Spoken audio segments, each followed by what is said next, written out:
மகாராஷ்டிராவில் சிரோமணி அகாலிதளம் தலைவர் சுக்பீர் சிங் பாதல் மீது மர்ம நபர் கத்தியால் தாக்குதல் நடத்திய சம்பவத்தால் பரபரப்பு நிலவியது. பஞ்சாப் முன்னாள் துணை முதலமைச்சரும் சிரோமணி அகாலிதளத்தின் தலைவருமான சுக்பீர் சிங் பாதல் மகாராஷ்டிரா மாநிலம் நாந்தேட்டில் உள்ள குருத்வாராவில் சுவாமி தரிசனம் செய்தார்.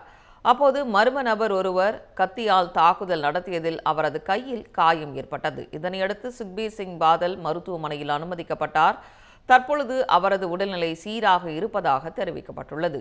தாக்குதல் நடத்திய நபர் கைது செய்யப்பட்டுள்ள நிலையில் இச்சம்பவம் குறித்து விரிவான விசாரணை நடத்த மகாராஷ்டிரா முதலமைச்சர் தேவேந்திர ஃபட்னாவிஸ் உத்தரவிட்டுள்ளார்.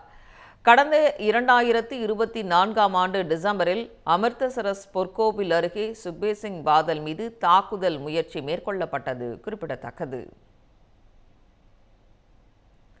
இதனிடையே சுக்பீர் சிங் பாதலின் உடல்நிலை குறித்து பிரதமர் மோடி கேட்டறிந்தார்.